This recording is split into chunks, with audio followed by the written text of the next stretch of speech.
G'day, Chiefs. Welcome to the Inner Chief podcast and our special Minisode today on the ultimate guide to conducting annual performance reviews. Chiefs, I know for many of you these are stressful. There's a lot of lead up to them. A lot of people don't like delivering them. A lot of people don't like experiencing them. So this particular episode is designed to help you prepare meticulously to ensure that in that session it just runs as smoothly as possible. We will be doing this from the perspective of the leader delivering or hosting an annual performance review. Chiefs, if you'd like to know a little bit more or get a resource to support this, if you just go to chiefmaker.com/performance reviews, there is a download there that you can get. Otherwise, for all of our resources, there's a whole bunch of downloads on there that are super helpful on strategy, on people, on building feedback. Go to chiefmaker.com/resources. They're all free and they're all there for you today. Okay, Chief, so today we're going to cover a couple of big topics. Number one is your mindset and role in annual performance reviews. 2, preparation and context. 3, delivering with what we call the CLEAR framework, CLEAR, the CLEAR framework. So Chiefs, why are annual reviews more difficult than they should be?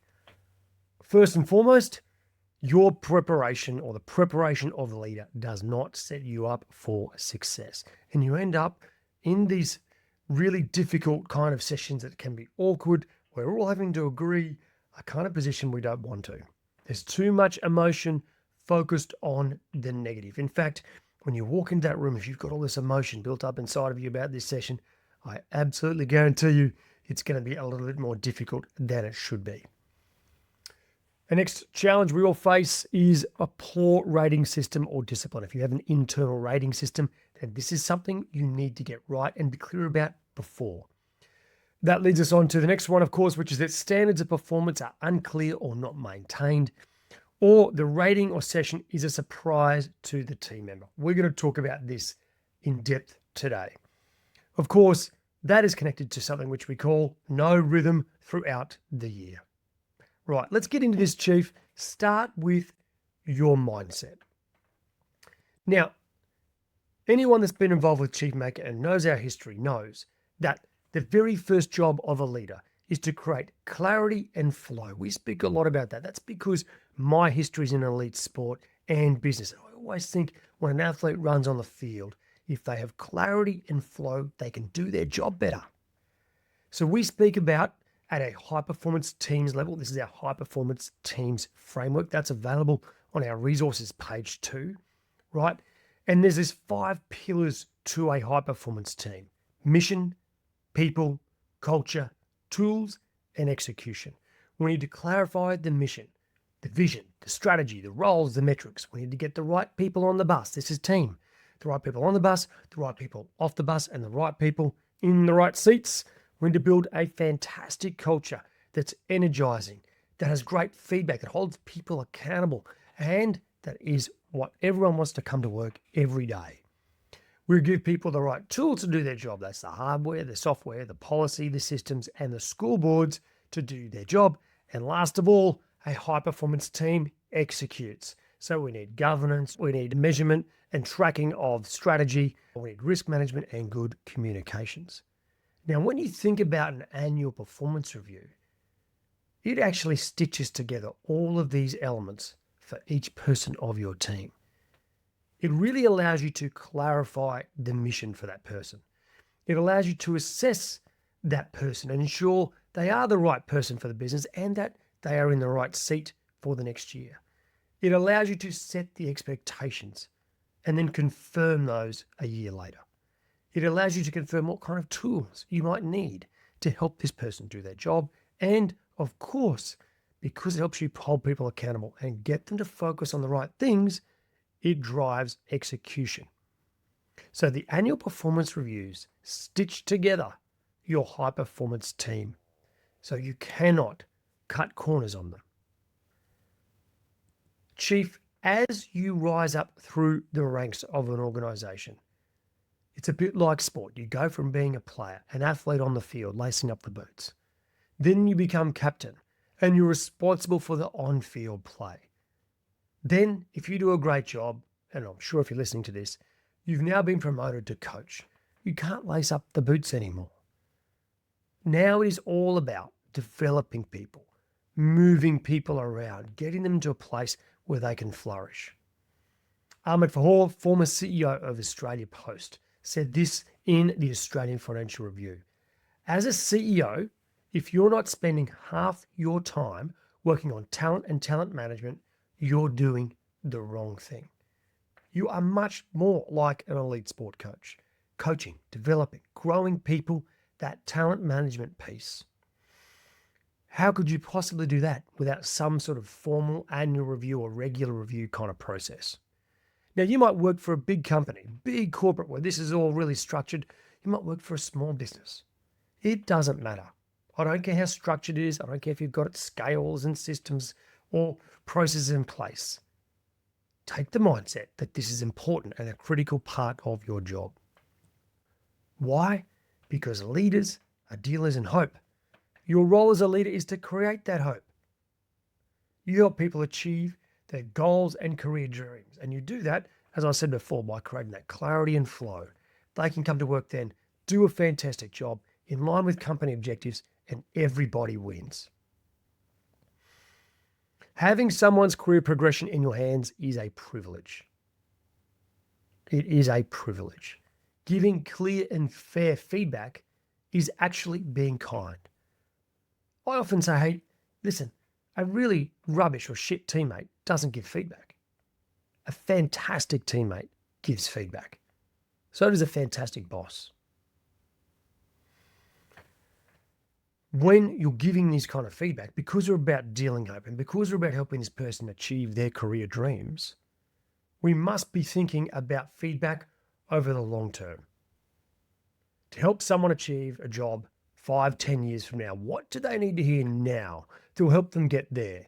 And this sometimes, certainly for me, it gives me a freedom to give, at times, really tough feedback. Or even just small stuff. It doesn't matter. Always be thinking, how can I help this person achieve their dreams? So that's the mindset, Chief. The next part of our process today is just to make sure you prepare like a true chief. Remember, annual review is not judgment day. It's clarity day. The annual performance review is more about confirming true performance against KPIs. It's finalising any ratings fairly. It's renewing standards, expectations, goals, and development. And it is about creating a hopeful, accurate plan for the year ahead. If you're at a place where you're heading down a path of formal performance management, and this is a really important distinction to make, the difference between annual performance review and formal performance management. Right, annual performance review is ratings, it's clarity, it's expectations, standards, development, goals for the year ahead. Performance review is a formal HR process.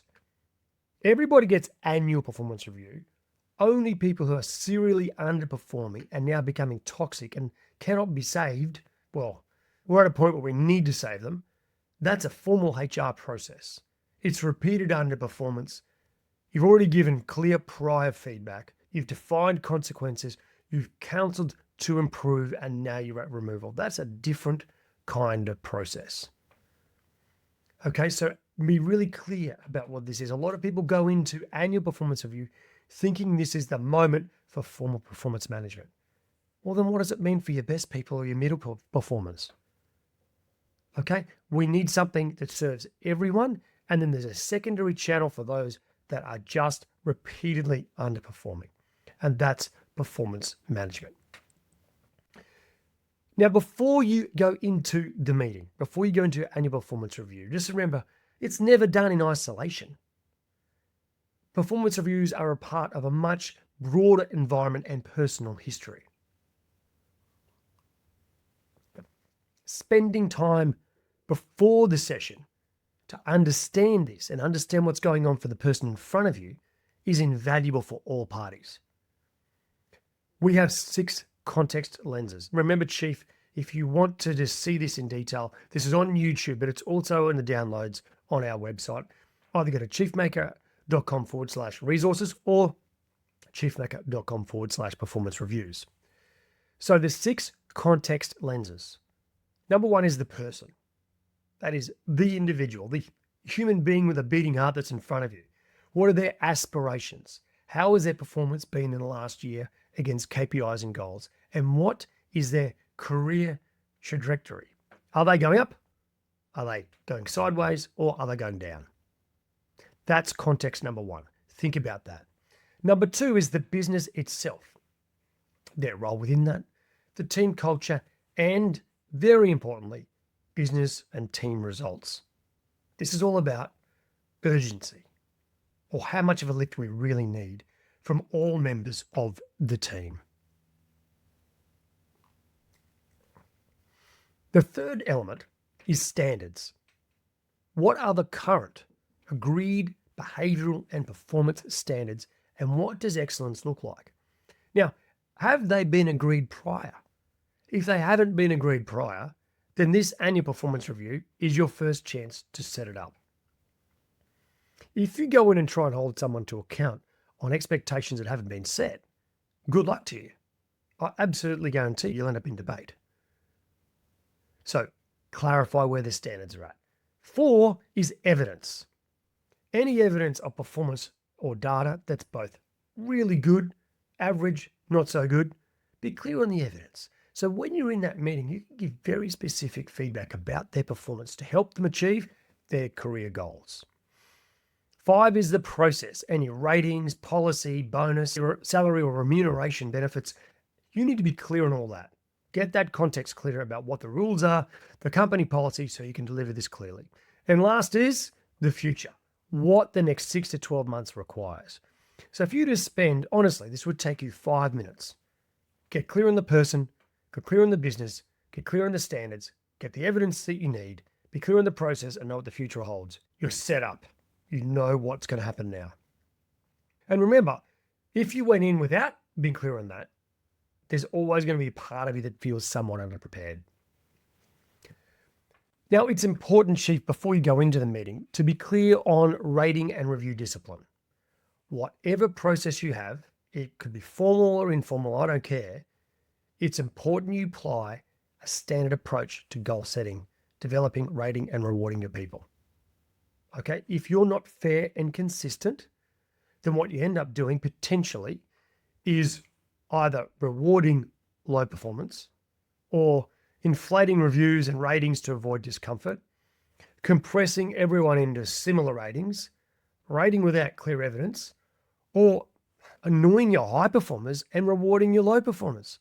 That's the worst case scenario, okay? Because then the high performers leave and all that you can attract after that is more low performers. So Chiefs, you can see like half this minisode has been all about stuff that happens prior to the session. 90% of an annual performance review happens outside of the annual performance review. Okay, let's jump into now what we call the CLEAR framework, CLEAR, the CLEAR framework. This is now when we go into the session, and it is a high-level framework to follow that you can align with any internal process to make your annual performance reviews sharp, less stressful, and keep them on track. Remember, if you haven't done the work prior, this gets even harder. Okay, so let's look at this framework. CLEAR framework. CLEAR stands for clarify the context, land the truth, elicit their view, agree to the path forward, and rhythm for the year ahead. Okay, let's go back to clarify the context. This is the first opening part of your session, the formal part of the session. So this is where you clarify what this is all about, the purpose of the conversation. You might review criteria, the meeting process, what will happen by the end. You might share broader business context from the year, results, margins, plans, organizational changes, all that kind of stuff. And the script might be like, hey, this conversation has 2 jobs. First, to get clear on the year just gone. Second, to set you up strongly for the year ahead. Here's some detail you should know first. Okay?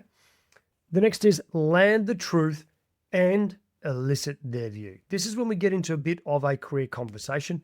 I actually know that a number of organizations split their annual performance reviews. There's an initial discussion, about performance to get the feedback of the individual. That's done with respect and dignity, with genuine curiosity. And then they come back later and actually confirm the annual review process. So let's talk about land the truth and elicit their view. As a collaboration, remember, Chief, this isn't a HR process. This is an annual performance review. Their career is in your hands. It's got to be a conversation, coach to athlete. You're helping them be better. So review the prior year and discuss their career aspirations and their progression against that. Agree the performance against KPIs and goals. Look at the performance against values and behavioral standards, and performance against any rating system criteria. Now, hopefully you've done some work prior. That's all written down. You've got your evidence, as we spoke about in the context. You deliver that. But because this is a conversation, you might say things like, how would you assess your results against the criteria? Right? So that you get some clarity about where they are and where you are. Okay? At this point also, you might talk about the remuneration review according to policy, where you would say the company policy this year on remuneration, and this might be salary increases or it could be bonuses. Share that with them about what's going to happen and what their updated salary is going to be. And you might say, hey, listen, right, agreeing the path forward. Hey, in the next year, we've reviewed last year. Now we agree the path forward. Right, let's get clear on, first of all, what are the company targets and their subset of KPIs and goals. Reconfirm their career aspirations. Agree the step change performance improvement for them over the next year, and any development actions and support. Now, this is very much, this little part here is about the expectations and the growth and the development over the next year ahead. If you get this part wrong, next year's meeting will hurt. So come back and get this part right. Okay, a great question to ask is, what is a step change performance improvement for you in the next 12 months? Finally, we look at the rhythm for the year ahead. Okay, you lock in the goals, the KPIs development plan, you agree a one-to-one cadence of review points. For full career and performance, it's probably around about every month. Outline any support from you. Okay, so that's the rhythm for the year ahead. Okay, and that's in the clear framework. As I said, check it out at chiefmaker.com/performance reviews. Now, look, Chiefs, if it does start getting a little bit harder, most of the times, you know in advance if there's going to be disagreement, right? And this is because the history of feedback, their performance. So treat the annual performance review as a reset, particularly if you know it's going to be hard and there's disagreements around expectations. Stay calm. Seek to understand the root cause of disagreement. Is it changing standards? Is it an actual event? Are they struggling? Expand their understanding of the situation around business performance and what's required. Confirm the pathway forward, right? And be prepared, if it is going down a path that's difficult, to start separate formal performance management. If it just happens to coincide that this is the moment of truth, then you might be saying at the end, hey, we're going to be starting a formal performance management process. If that is the case, I would expect you to have HR in the room at that point in this day and age, right? Chiefs, the best annual performance reviews are built all year long, right? Trust is built all year. Standards are clarified all year. Feedback is given all year. Evidence is gathered all year. And coaching rhythm is maintained all year. If you do all that, your annual performance reviews will actually be enjoyable. They'll be a collaboration, and they will result in people turning up for work and giving that discretionary effort and loving the year ahead. Chiefs, look, if you don't know about our mini MBA, we have this amazing program. It's the #1 mini MBA leadership program in Asia Pacific. We have amazing leaders from all over, from the Middle East and Europe, all the way to Australia and New Zealand. And we cover over 12 weeks the most important, incredibly practical tools and frameworks to help you make your leadership more human. And we get clear on all those elements of the high performance teams framework: mission, people, culture, tools, and execution. if that is of interest, go to chiefmaker.com/mini MBA. All right, Chief, that sums it up for this week. As always, remember to stay